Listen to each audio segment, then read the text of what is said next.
Let's get into Under Oath. Let's talk about gay ass shit. Let's talk about being super gay, and let's talk about, we've had a lot of gay content on this show, so I feel like Pride Month we could probably just like revisit some of the topics we were talking about. We can absolutely do that. Was there anything that you've been thinking about? Like maybe did you see that King Charles had said that that the Labour Party was going to prioritize banning conversion therapy, which is wonderful. I mean, I don't know if you guys remember a few episodes back, we had a conversation about conversion therapy and how damaging it could be.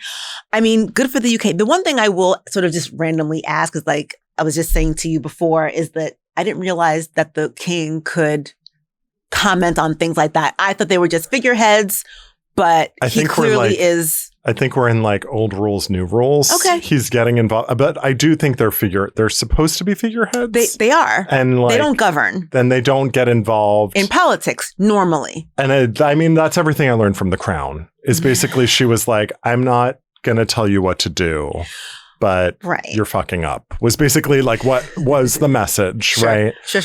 In like because her kid came out so great. Is what's his name ran away screaming. Harry ran away screaming. Dead sprinting away from the White House. Now he lives in Calabasas. I think. Somewhere. I think so, something like that. Pasadena. He's in a biker gang in Sausalito. I do think a lot about conversion therapy, though, because I know people who've gone through conversion therapy. You told me. Yeah. That sounds, and like I had said when we talked about it, I think obviously just the idea of you being sent away and somebody sort of forcing you to change who you are fundamentally is bad enough. But I think on top of that, the idea that your parents, the people who should love you the most, want to protect you the most, are the ones who sent you there, right? I don't know how anybody could forgive their parent for that. This has not happened to me, so I don't know. Your journey is your journey. But like, it just seems like it's abuse. It's a form of abuse. It feels such. Right? It feels such, yeah. And it's oftentimes like so misguided because people believe in the church so much. They put so much faith in the church and the leaders of the church that they listen and believe them when they say, oh, this is what you should do. You're helping your kid here, right? And I will say that like my friends who I know have gone through conversion therapy, like, I don't know, this is like how I sort of relate to them is like, I kind of like classify them in my mind and in my life as an abuse victim. I'm like they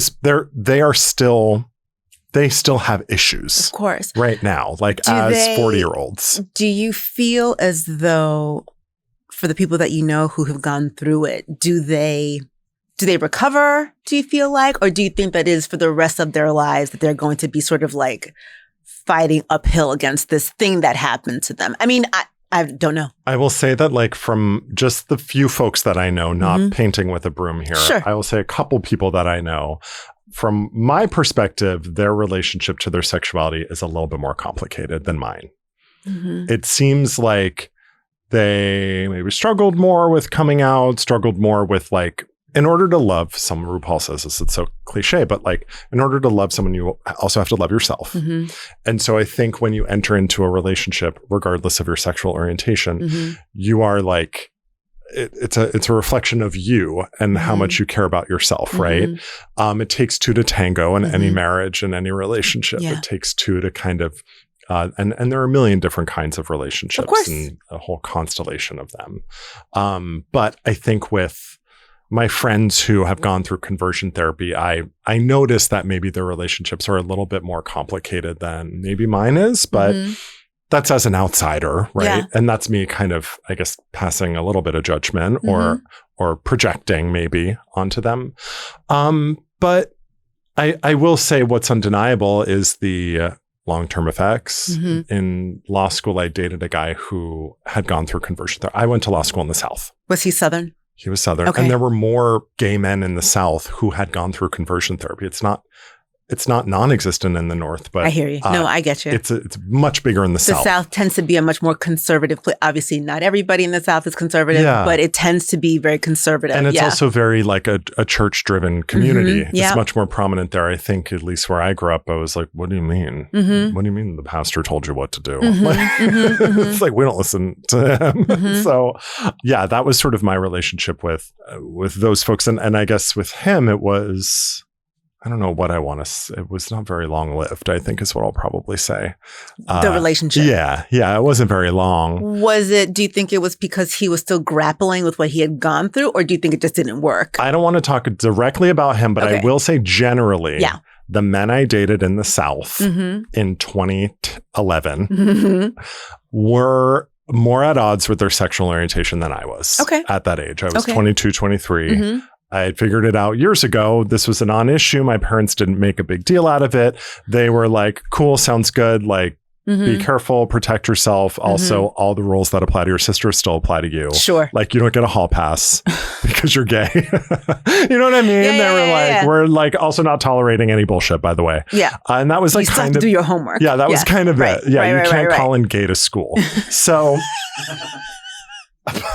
I will be trying that at work. Your Honor. Yeah. I'm gay as shit today. So I think like going down south for law school, I had grown up gay, was gay through college, was gay living in New York after college, and then was like, I'm going to go to law school. And then I went to the South. Right. I was in New Orleans, which is a pretty queer, that's like the most queer liberal place, I would say, in the South. And I was like, whoa, you're really hung up on, you're still really hung up on this. Coming out or your family wasn't really ever an issue or conversation in the men I had dated in New York. Gotcha. So this is like, I guess we can classify this as like my perspective on North versus South relationships with sexual identity from the first person point of view of dating them. Yeah. I think a lot about the children that I have had, that I have in my life.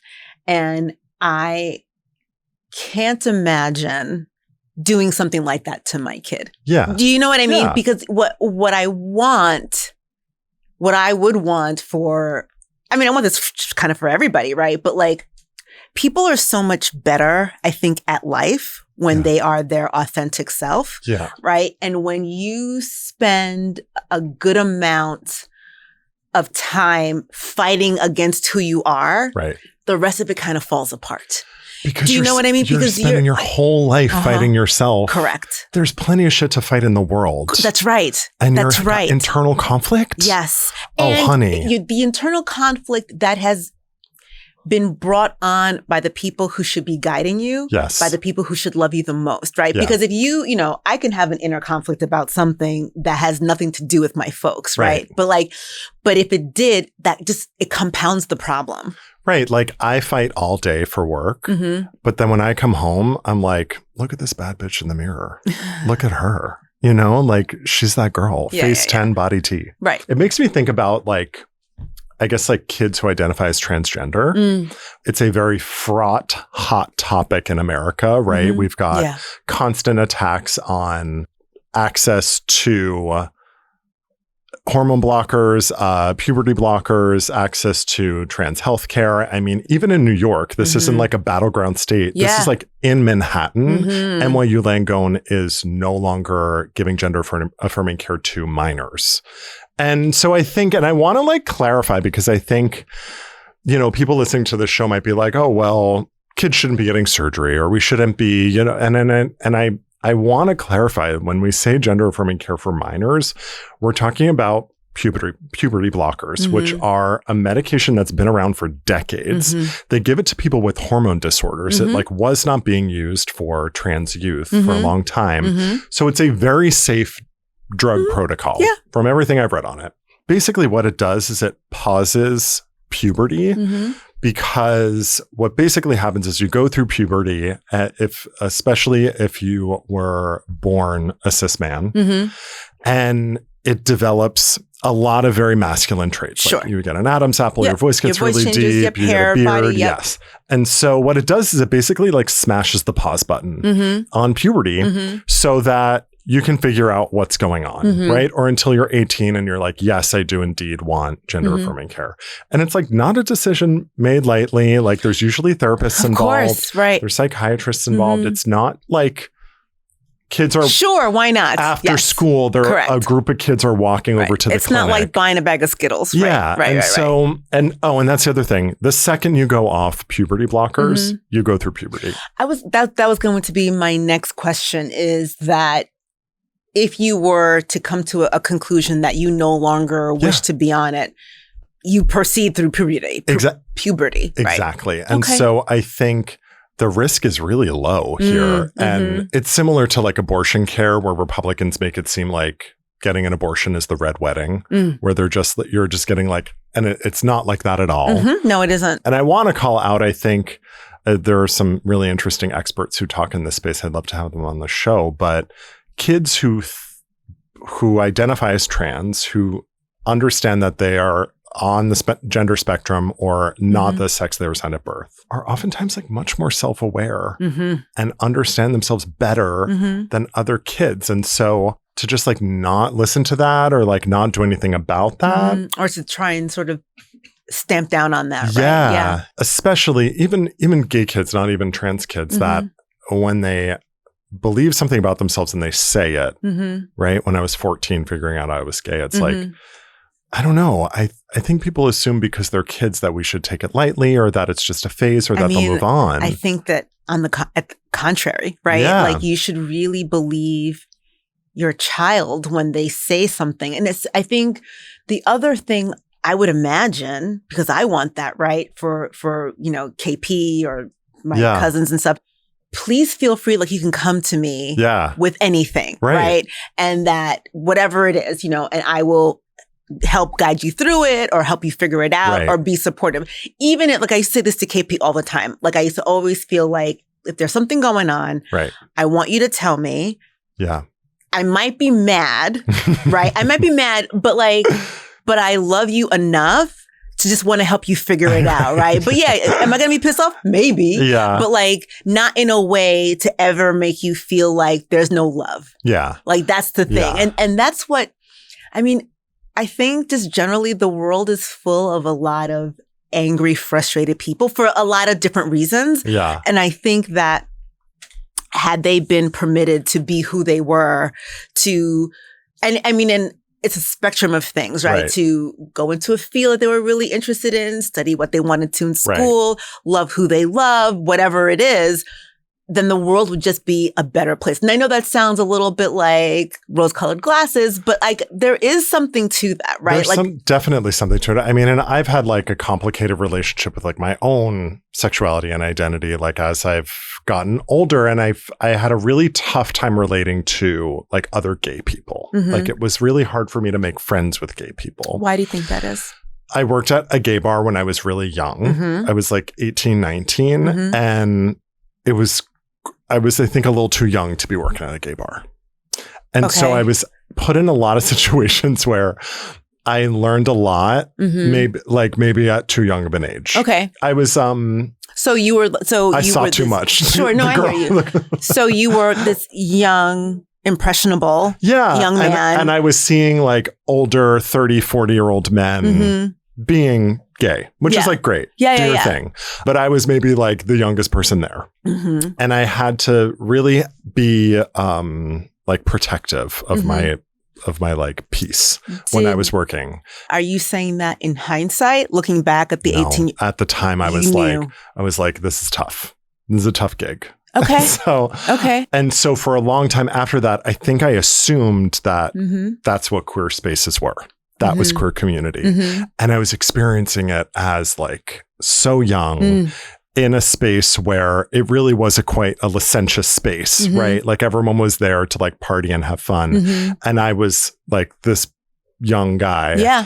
I thought for a really long time that I would, in queer spaces, always have to have my guard up. And that is just not true. And there are so many safe queer spaces. And I just had been exposed to one that I guess in retrospect was not safe. Okay. And, you know, I'm learning a lot about like drugs and like sex and all that stuff when I was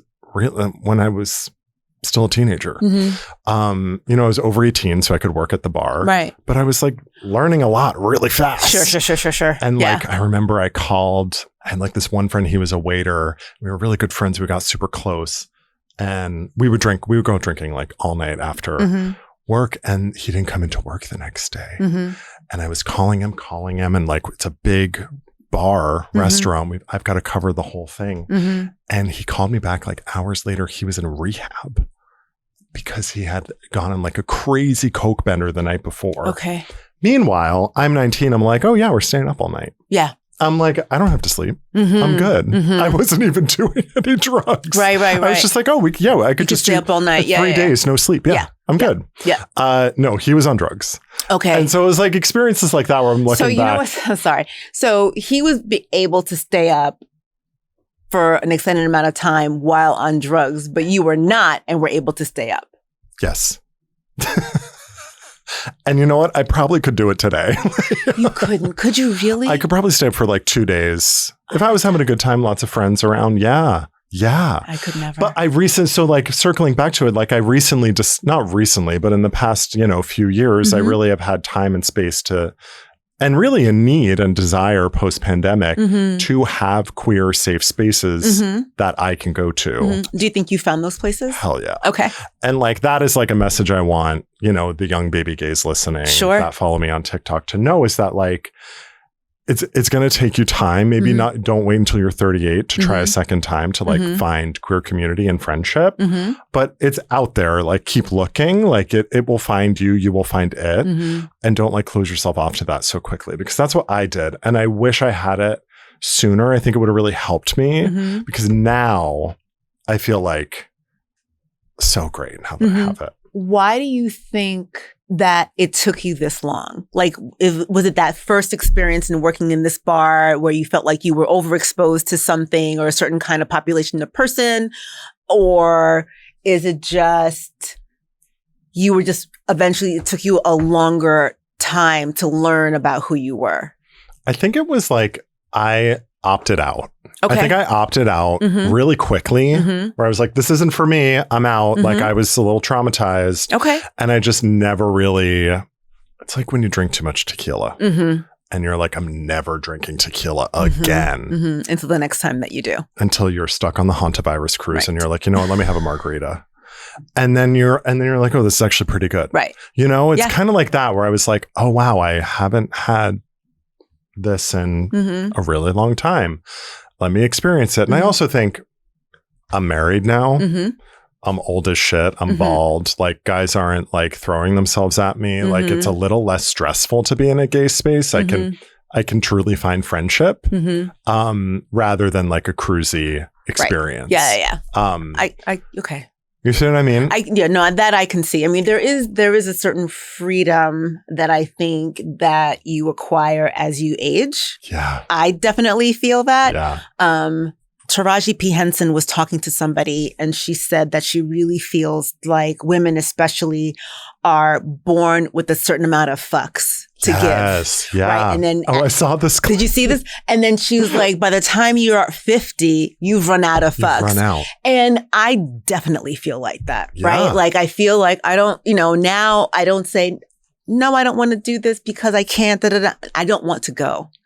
I don't want to do this thing. You know what I mean? I don't want to. I don't want to. I know our booker is. No, but I mean, it is just that, as you get older, you find your voice. No, I know. You figure out who you are. You figure out who you would like around you. Yeah. What kind of person you don't want around you. And it takes time. Yeah. So, I mean, when I think about 25-year-old Melissa versus 54-year-old Melissa, it's a different animal altogether. And I wouldn't be that age again for anything. I would not. You could not pay me to be 25.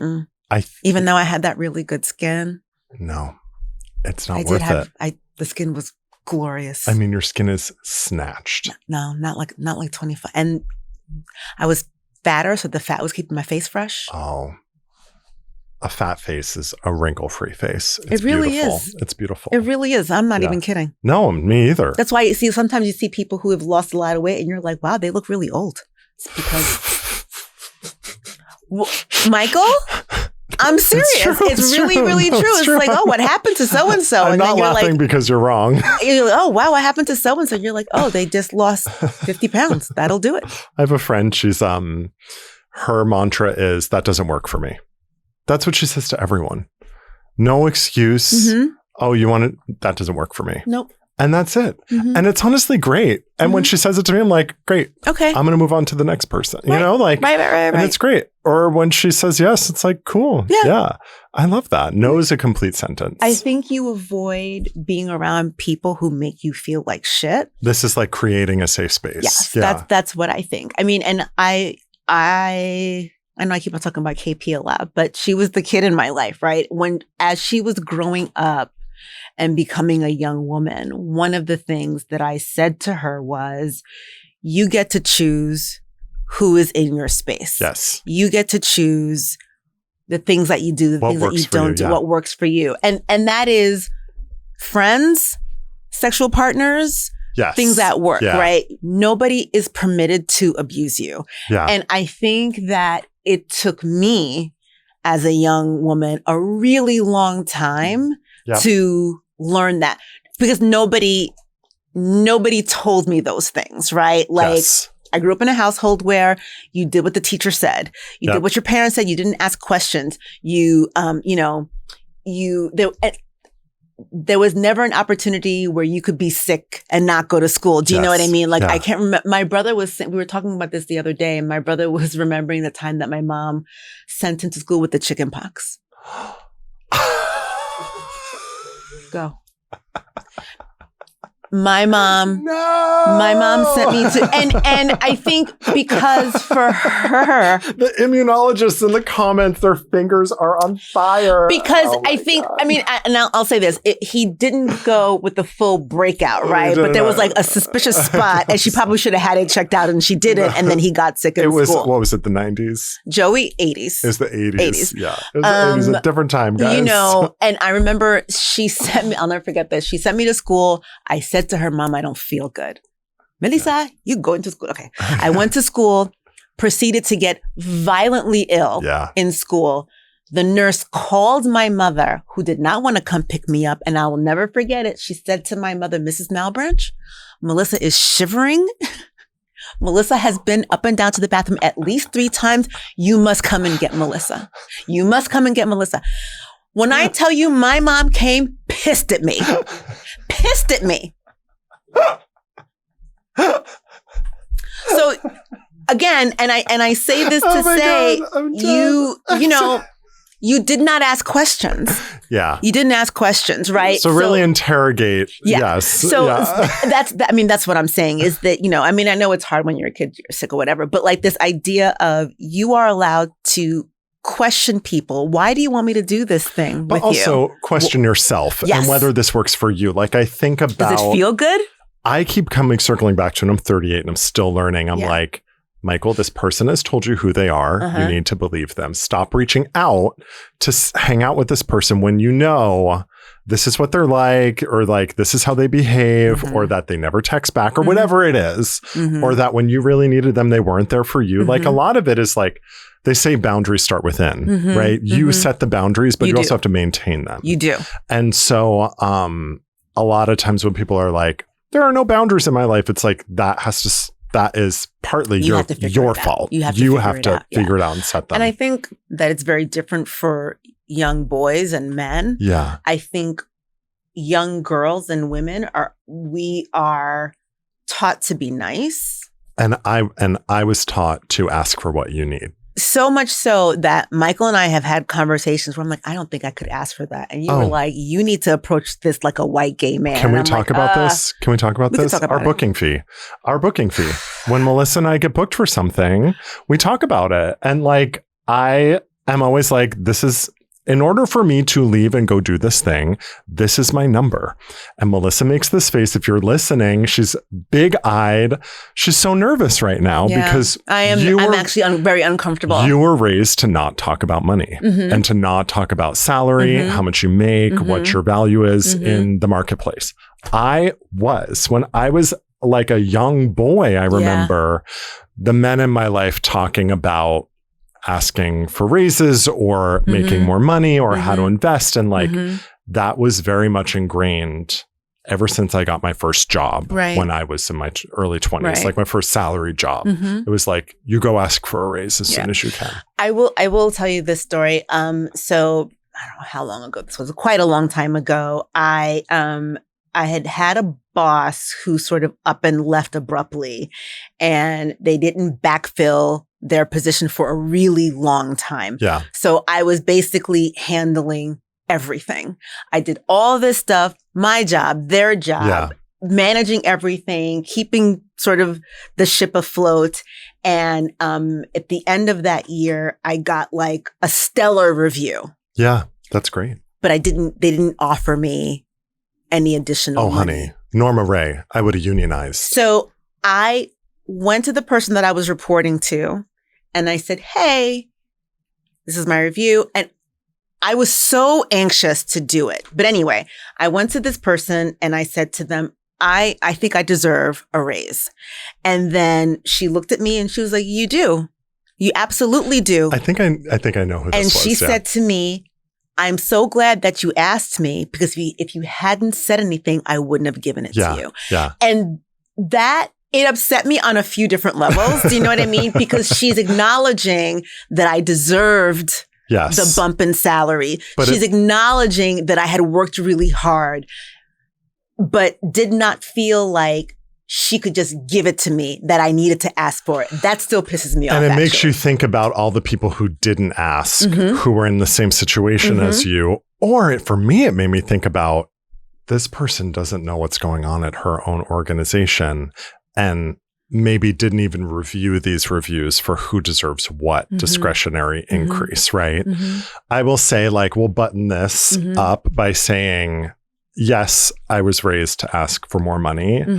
Men generally are. That doesn't mean, to the two men listening, that there are 5 men you listening. just like taking a walk away. You use your male privilege to support the women in your life who maybe are afraid to ask for more money. I'm not talking about you right now. No, it's fine. But I get that call all the time from my clients who are thinking about, need help with their job search or whatever. How do I negotiate this?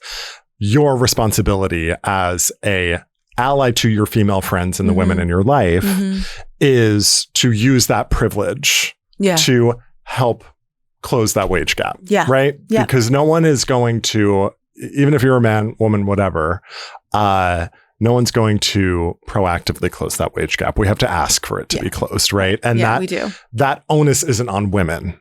That onus is also on men. Yeah. So, like, be a good ally, I guess, if you're a dude. Like, help the women in your life. Advocate. So I handle our booking fee for this show. I'm getting better at it. You're getting better at it. I'm getting better at it. You booked a gig without me. And I did. And you called me and I helped advise. You did. You did. And that's what we're going to do. That's how we're going to handle it from now on. Okay. Exactly. This shit's really ingrained. It's ingrained in your psyche. It very much is. Yeah. It very much is. But yeah, I mean, I think what do you think, looking back for you, 25-year-old Michael, what do you think that creating a safe space for queer people, like what I could have done or done differently? I think for me, I should have gone for it a little bit more. I think I was What does that mean for you? I was so afraid because I kept ending up in situationships with friends. Like, I would try and be friends with someone and it would turn into a thing. So I think for me, I really held back after that happened a bunch. I was like, I'm not going to try and be friends with this person, even though they seem really cool and I really want to hang out with them. Instead, I'm going to remove myself and not engage because I don't want to end up in a weird situation that could have easily been avoided if I just set boundaries. if I just set boundaries with those folks and said, no, I just want to be friends with you, that's a boundary. I have to maintain it. But I wasn't, and I wasn't maintaining it. And that was the slippery slope that I kept falling into. So I self-selected out and said, I'm going to tap out. I'd rather be alone than have to deal with all this emotional drama. I gotcha. Yeah. Okay. You know what I mean? Yeah. So for me, I think I would have been a little bit more, I would have, I guess, gone out on that limb. Yeah. All right, let's take a break. Okay.